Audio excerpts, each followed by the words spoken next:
Selamat berjumpa lagi kawan-kawan, para pemburu kisah. Malam ini bertemu kembali kita dalam My Story Zone. Jangan lupa siapkan headset, siapkan kopi. Tapi kalau ke belakang jangan pernah pergi sendiri. Oke, nantikan cerita kami.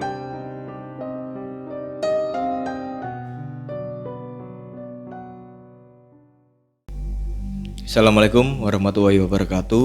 Waalaikumsalam. Selamat malam, sobat pemburu kisah. Malam hari ini kita membawakan satu kisah dari kenalan kita, Kang Surya. Iya, Sebut saja Cak Ji. iya betul. Dia lebih dikenal dengan julukan Cak Ji. Cak Ji ini berprofesi sebagai tukang kayu dan dia punya pengalaman mistis ketika melakukan aktivitasnya di daerah selatan kota Malang Ya, atau selatan Kabupaten Malang ya. Di satu kota kecil Pak Jack, di selatan Kabupaten Malang. Dan ini peristiwa ini terjadi di tahun 2018. Ya, masih baru-baru ini aja. betul. Bagaimana kisahnya? Monggo Kang Surya dikisahkan untuk para sobat pemburu kisah. Iya Pak Jack. Jadi mungkin tadi saya evaluasi dikit ya Pak Jack ya. Cak Ji ini sebenarnya profesinya penebang pohon. Jadi bukan tukang kayu, jadi penebang pohon. Kemudian katanya itu menggergaji kayunya sampai kecil, baru ada orang tukang kayu yang memang pesen sama dia, biasanya gitu. Nah, jadi Cak Ji ini sebenarnya sudah beberapa tahun terakhir ini memang menggeluti profesi sebagai penebang pohon ya, penebang pohon yang bisa disebut panggilan. Jadi di mana ada orang butuh nebang pohon, dia itu mesti datang. Biasanya dia datang itu bawa kendaraan sendiri. Kendaraannya itu kayak kalau orang daerah sana itu kendaraan yang dipakai untuk benerin padi itu, kayak yang mengupas padi itu. Jadi ada yang nyebutnya grandong, ada yang macam-macam lah. Jadi kendaraan yang untuk memisahkan padi dengan butiran padinya itu dia modifikasi sebagai sarana untuk menggergaji kayu juga. Jadi ya kelihatannya unik memang waktu itu. Karena profesinya sebagai penebang pohon panggilan, ya otomatis dia itu seringkali bergerak ke beberapa daerah-daerah ya. Dan sebenarnya banyak pengalaman yang dialami dia ini, pengalaman yang termasuk mistis, horor dan sebagainya. Kebetulan salah satu yang kemarin sempat diceritakan ya, ini pengalaman dia waktu menebang salah satu pohon besar itu di daerah kota kecil di daerah Malang Selatan gitu. Nah, waktu itu musim masih bulan-bulan Juli menjelang Agustus. Di suatu tempat itu ada kayak jalan masuk kampung. Di situ itu ada satu pohon besar. Jadi pohon asam yang besar. Karena mungkin waktu itu menjelang angin-angin kencang ya. Jadi si pemilik tanah itu, tanah pekarangan yang mendekati jalan masuk ke kampung itu meminta dia untuk nebang. Dan nanti sudah ada tukang kayu yang kebetulan akan memanfaatkan kayunya gitu. Nah, jadi waktu itu oke lah, kita berangkat ke sana aja nanti, soalnya nunggu malam saja, karena menurutnya kendaraan untuk motongnya itu kalau berangkat pagi dia khawatir ada masalah dengan petugas lalu lintas gitu. Jadi dia malam hari berangkat dan esok paginya itu setelah istirahat itu, esok paginya itu dia sudah memulai persiapan penebangan. Jadi waktu itu dia sudah melihat pohon itu memang diameternya cukup besar, 1 meteran. Terus kondisinya bawah sudah cukup lapuk, dan di area atas itu cabang-cabangnya juga khawatir mengganggu kabel-kabel listrik yang ada. Jadi dia ini dengan temannya sudah bersiap-siap memeriksa keadaan. Oke, sudah, ini bisa ditindaklanjuti gitu. Karena memang empunya pemilik pohon itu sebenarnya kalau dengan ukuran seperti itu kan harusnya manggil petugas yang memang sudah terbiasa ya. Tapi karena mungkin Ya dengan Cakji ini ibaratnya biayanya lebih murah karena mungkin nggak perlu izin dan lain sebagainya, apalagi itu di pekarangnya sendiri. Terus juga dia mungkin sudah berniat menjual kayunya ke orang lain gitu. Akhirnya dimulailah persiapan. Cakji ini menyiapkan tali temalinya. Jadi pohon yang sebenarnya sudah cukup tua dan hampir mati itu, kondisinya itu nanti harus dipikir dipotong jatuhnya kemana, cabang-cabangnya dipangkasi dulu. Itu sudah diperhitungkan sama Cakji dan teman-temannya. Mulailah dia menyiapkan tali, dan ketika semuanya sudah perhitungan selesai, jadi cabang ini nanti dibuang kemana, ini dibuang kemana, sudah siap semua, mereka mulai naik dengan tangga yang sudah dimodifikasi ya, disambung-sambung tali kadang-kadang.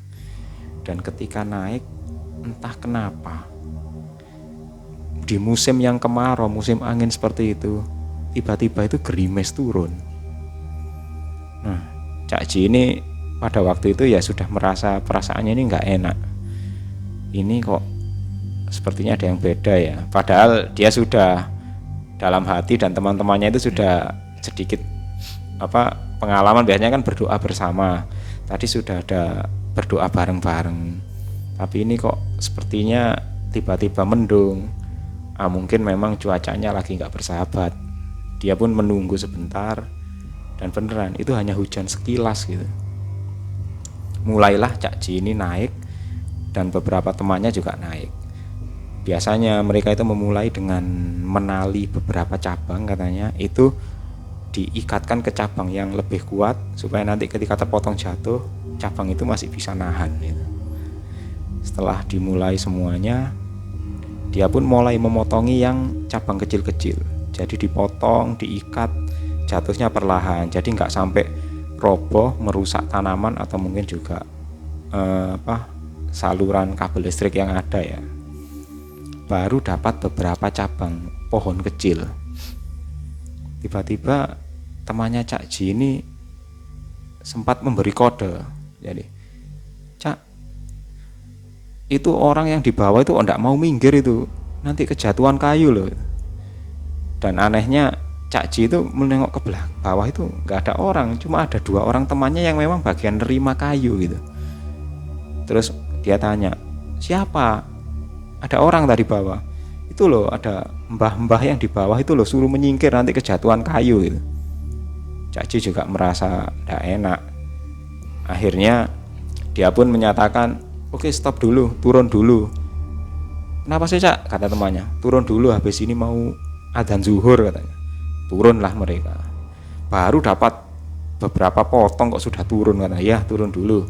Turun. Orang-orang di bawah juga heran. Ada apa ini? Ya sudah, enggak apa-apa, kita istirahat dulu aja. Yang mau isoma dulu. Belum dengar suara adzan, ya yang penting isoma dulu gitu. Karena Cakji ini merasa kok hari ini sepertinya enggak beres. Setelah mereka istirahat sebentar, ditanya temannya, tadi itu apa yang kamu lihat? Ada laki-laki tua itu di bawah. Dia itu kok ngeliatin kita terus.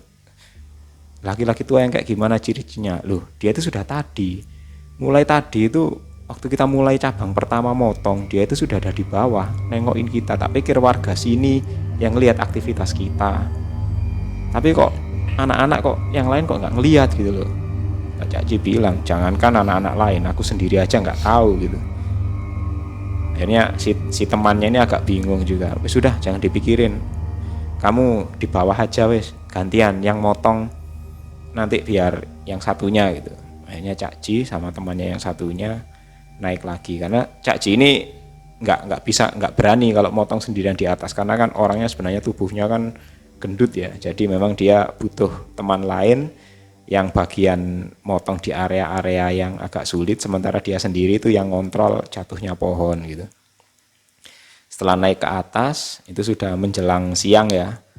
Ya emang orang yang katanya orang tua tadi yang di bawah tadi sudah nggak kelihatan. Mulailah mereka motong lagi. Batang pohon itu dipotong sesuai perhitungan. Batang yang diameternya kira-kira 30 cm, 20 cm, 30 cm itu nanti akan jatuhnya mengayun langsung ke bawah. Jadi sudah aman gitu. Ketika dipotong, putus batang pohon itu.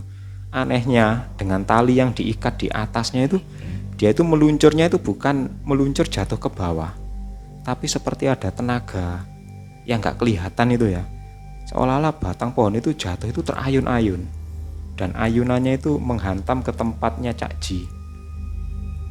Dan untungnya Cak Ji itu beberapa detik sebelum pohon itu terpotong, dia itu seperti melihat ada itu apa, kayak mungkin teman-teman di sini itu ngelihat semacam, biasanya di pohon kan ada kayak cicak yang ada sayapnya itu Pak Jack ya. Jadi kalau orang Jawa Timur bilangnya kelarap atau apa gitu. Dia itu melihat ada binatang itu merambat di kakinya. Karena Cak Ji merasa kaget atau jijik, dia itu memutar tubuhnya berada di balik batang pohon utama. Dan tepat ketika dia sudah berpindah 2-3 detik kemudian, batang pohon yang tadi mengayun itu menghantam tepat di posisi awal dia sebelum pindah. Duar, pohon pun bergoncang, bergetar, dan batang itu meluncur ke bawah menimbulkan suara berdebuk yang keras. Semua krunya Cak Ji itu menjerit semua, berteriak, "Cak, gak apa-apa, Cak, gak apa-apa ta, gak apa-apa." Cak Ji juga heran, "Loh, gak kena aku kok bisa ya menghantam ke situ ya?" Lah iya, kok sepertinya mengayun ke sana padahal harusnya langsung jatuh gitu, kok berayun-ayun dulu gitu. Akhirnya Cak Ji pun merasa hari ini sepertinya memang ada yang sedikit berbeda gitu. Dia pun memberi kode kepada teman-temannya, "Sekarang aja kita potongin yang kecil-kecil dulu aja biar aman, kayaknya ada yang nggak beres, mungkin harus kita lanjut besok," katanya gitu. "Kenapa Cak?" Enggak apa-apa, ini kok sepertinya tadi itu hampir kena aku ya, mungkin aku salah perhitungan nali, jadi ngatur tali-talinya mungkin salah perhitungan, nantilah kita pulang dulu, nanti tak perhitungkan lagi tali-talinya seperti apa biar besok batang utama ini bisa beres gitu." Ya sudah, akhirnya karena pohon itu sebenarnya sudah sebagian itu sudah dipotongi ya, hanya tinggal sedikit saja. Mereka pun menyudahi kegiatan hari itu, dan semua tali temali yang tadi sudah disiapkan dilepas ulang sama Cak Ji dan krunya. Sampai melepas ulang itu ya butuh waktu lama juga, sama seperti tadi waktu masang. Sampai akhirnya menjelang sore terlepas semua. Mereka nggak ada kegiatan hari itu, mereka hanya mengumpulkan kayu-kayu yang ada, dipotongi di atas mesin sampai benar-benar sesuai ukuran yang diinginkan, baru mereka pulang. Malam harinya ini katanya Cak Ji itu sempat kayak menelpon salah satu saudaranya atau mungkin entah teman atau family ya katanya, yang sedikit banyak katanya ya orang-orang yang paham lah, orang-orang yang mengerti dalam tanda kutip gitu ya. Dia minta dilihatkan sebenarnya ada apa sih hari ini, aku kerja ini kok sepertinya nggak beres terus dan dalam tanda kutip itu hampir celaka terus gitu. Akhirnya sama orang itu diberi kayak semacam beberapa syarat gitu ya. Gini aja, besok kalau mulai kerjaan itu pertama kamu siapkan ya, ada beberapa barang yang Cak Ji sendiri waktu itu enggak mau menyebutkan ya, itu kamu siapkan, terus kamu taruh di tempat seperti ini. Terus satu hal lagi, kamu temui orang yang punya rumah, dia kamu suruh juga untuk memberikan ini di area pekarangannya gitu.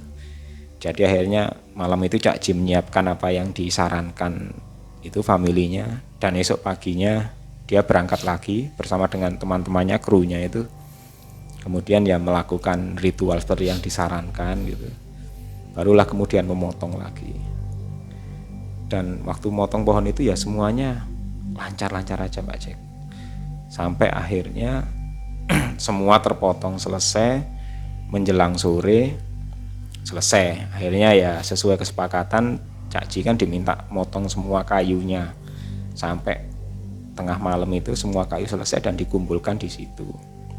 Nah akhirnya Cak Ji selesai, dia pun dapat bayaran dan lain sebagainya. Semua krunya juga selesai tugasnya. Artinya tugas Cak Ji ini sudah selesai. Dia kan pulang bersama krunya, pulang termasuk bawa alat potong kendaraannya itu tadi ya.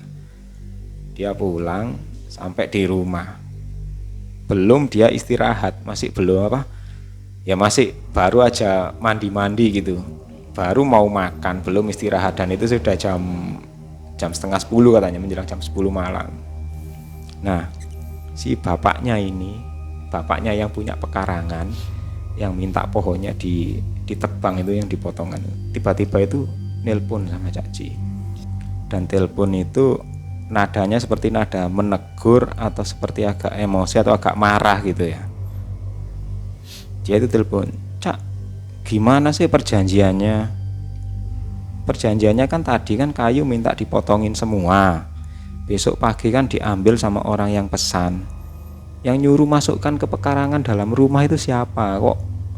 Kok seperti ini? Kita kan janjiannya nggak seperti itu. Kerja 2 kali dong nanti orang yang bawa kayu." Cak Ji kan kaget. Dia tadi itu selesai motongi kayu itu masih tetap berada di luar pagar pekarangan. Nah ini katanya kok masuk di dalam pekarangan. Cak Ji juga heran, lagi pula gimana bisa masukkan kayu, wong pekarangannya itu ada pagar bambunya. Kalau masukkan kayu apa dilempar-lempar gitu. Dan ketika Cak Ji berkata, "Loh Pak, saya tadi itu ya cuma motong selesai, anak-anak saya suruh nata di tempat saya motong tadi. Kita itu jam maghrib tadi itu sudah pulang, itu kondisi kayu itu masih di situ.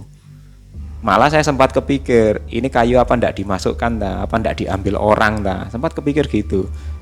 Lah kok ini malah kayunya sudah ada di dalam gitu." Bapaknya juga heran, "Loh, bener tadi sampean sama krunya ndak masukkan kayu ke dalam. Lah gimana bisa masukkan Pak? Wong kayu potongannya besar-besar gitu. Saya harus ngerusak pagar kan. Lagi pula pintu masuknya kan juga dari jalan yang muter, masa saya harus bawa kayu sebesar itu dengan anak-anak muter, malah kalau saya masukkan kerja 2 kali beneran saya gitu." Akhirnya bapak ini pun bingung juga. "Oh iya Pak." Nah Cak Ji waktu itu teringat, "Pak, nuwun sewu ya, mohon maaf, tadi pagi titipan saya itu sudah katanya ya, kalau nggak salah disiramkan atau apa di sana." Orangnya malah, "Iya Cak, itu lupa saya, ndak saya lakukan gitu ya, tak pikir nggak ada apa-apa ya, mungkin sekedaran aja." Akhirnya Cak Ji juga bilang, ya monggo Pak, terserah, itu cuman pesan saya aja tadi seperti itu tadi pagi ya. Kalau bapaknya ndak melakukan ya saya juga kurang tahu apakah memang ada hubungannya dengan itu atau ndak gitu." Akhirnya ya Cak Ji pun ya dengan penuh tanda tanya besar dan juga penasaran, akhirnya telepon itu pun ditutup. Jadi ya entah apa yang terjadi di sana sebenarnya, entah siapa yang membawa kayu itu masuk ke dalam pekarangan lagi, itu tidak ada yang tahu. Jadi itu masih jadi misteri sampai sekarang katanya Pak Jack. Jadi gitu kisahnya. Ya suatu misteri ya Kang ya, tapi memang banyak sekali hal-hal seperti itu terjadi. Jadi kisah orang yang menebang pohon, terutama pohon-pohon yang besar dan tua sih. Iya, betul. Ini pasti aja ada kejadian yang menimpa. Karena memang menurut Cak Ji, dia ini sebenarnya ada beberapa hal yang memang kayak semacam ritual ya yang dilakukan. Tapi sebenarnya Cak Ji ini ya orang yang lebih banyak berdoa, tapi kadang-kadang juga kalau ada sesuatu gitu, kadang-kadang dia juga ya udahlah ngikuti apa yang diminta diberi petunjuk oleh kenalannya itu tadi, yang mungkin yang penting dia biasa kok berdoa dulu sebelum beraktivitas. Cuman ya kalau nemu hal-hal seperti itu kadang-kadang selalu ada katanya memang. Terima kasih Cak Ji atas kisahnya. Dan untuk sobat pemburu kisah, terima kasih juga telah menyimak kisah hari ini. Jangan lupa untuk like, subscribe, serta tinggalkan komentar di bawah. Dan ikuti terus kisah-kisah kami selanjutnya. Assalamualaikum warahmatullahi wabarakatuh. Bye-bye.